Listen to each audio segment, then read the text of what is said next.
Hello, this is Steven, and yes, we're back on another Batman 66 episode review, and today we'll be reviewing the episode Batman's Waterloo, the part 2 to this King Tut adventure. So without any further ado, let's pop into the review. We last left off Batman and Robin.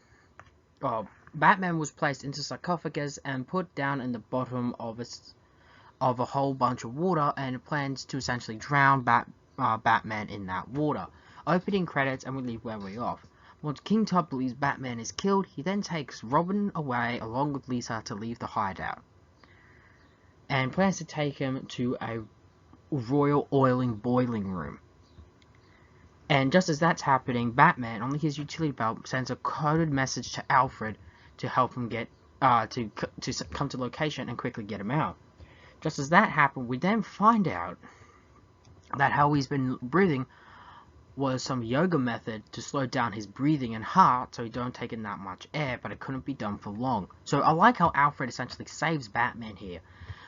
We then cut to King Tut along with Lisa, still believing she is Cleopatra, and though she offers a huge sum of money for her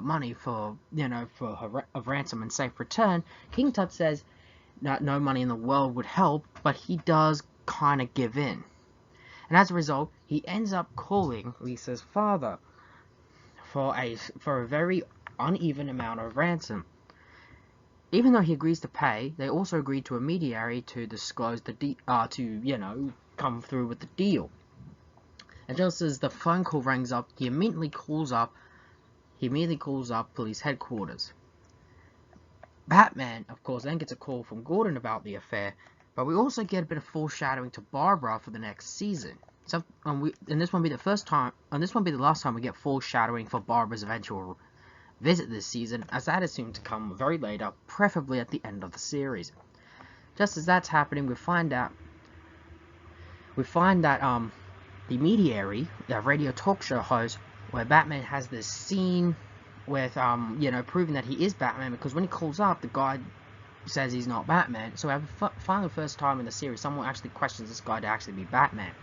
As we further go on, we get a funny scene with him and King Tut, and we also find that King Tut is now in his other hideout at the royal boiling room, where he plans, after he gets the money, to boil Robin and leave with the money. His female accomplice doesn't like being second fiddle, and decides to essentially betray King Tut and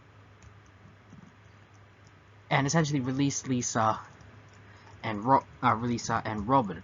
As that's happening, Batman goes to visit Johnny Carson, Lisa's father. Yes, as his name, Johnny Carson, for the money. Batman then takes all the ransom money and heads to the royal boiler room. Just as that's happening, the King Tut's female accomplice releases Robin and Lisa, but is quickly caught. As a result, Lisa and the girl are captured along with Robin, and King Tut, mad in a fury of rage, plans to immediately throw Robin into the boiling, and they begin the countdown of him being thrown in. Just as the countdown is getting closer, Batman crashes through the wall on the Batbike, knocks out the goons, but as one of the goons goes to throw essentially a bat or an oar, accidentally hits King Tut on the back of the head, and he ends up unconscious. Now we know what that's going to happen. Before that, a bat fight breaks out, and a nice reversal change. Batman gets into some trouble and Robin saves him. They end up winning the fight and freeing the girls. And just as that's happening, Batman goes over to King Tut. King Tut then reverts back to William H. McElroy and notices Batman. It doesn't take long for him to realize he's back as King Tut. So I like how they established that William H. McElroy knows of Batman, and I like it's a bit of continuity. Batman then, don't worry about this. You'll be treated firmly but fairly, even if you. And I like the ending where he says no man is above the law, no man should be below it.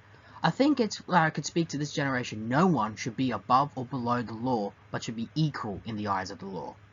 So I kind of like that. We then end the scene with essentially Bruce and Lisa Carson on their date, and he takes them back to her apartment, where we get this nice scene of him and her kissing. It's a nice scene. It's very nice. And that is where we end our episode, with next week Batman and Robin up against a brand new adversary, the Black Widow. So far, everyone here is fine. I like how we get a bit more Gordon. I like how Gordon's little scene of worried about Barbara, you know, becoming something like King Tut.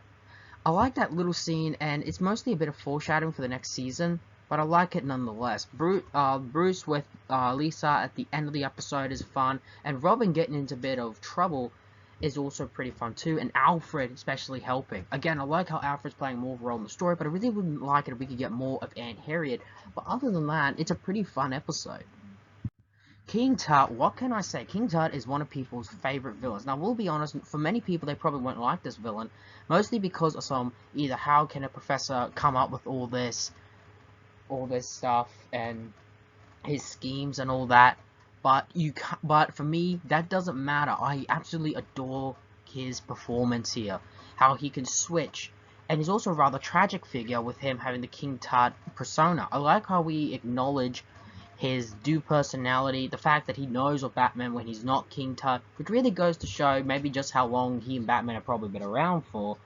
It's really nice, and although I do like in this whole two-part, though we get to spend time with King Tut, we get to understand more about William H. McElroy, how he's the complete opposite. He is a nice man deep down, but he's forced into crime courtesy of this evil personality who takes full control of him at nearly every given turn. Now, this won't be the last time we'll see a King Tut. He will come back for Season 3, and he's arguably one of the most popular villains in the show's history, and to many people, he's considered the best of the show specifically created for the villains for the series, and I agree. Lee Merriweather as Lisa Carson is absolutely fun. Now, I do like how essentially the chemistry she had with Adam West at the end of the episode is all fun and good. She's just a joy to see on screen, and I like how she's playing a drastically different character compared to her Catwoman persona in the movie, and it really goes to show that her acting range is drastically different. Batman's Waterloo is a really another good episode. I consider that King Tut's Coup and Batman's Waterloo to be arguably the best King Tut episodes, and arguably some of my favorites. Whether it's top 10, I don't know. Like at the end of the series, I plan to do a top 10 episodes list, but these have been some of my favorites, and I think this is where really King Tut fully came into his own. I like the plot a bit differently. He plans to be with this girl who he believes is King Tut. King Tut believes is Cleopatra, and true, he does ransom her off, but he plans to essentially double-cross everyone and leave with her and the money.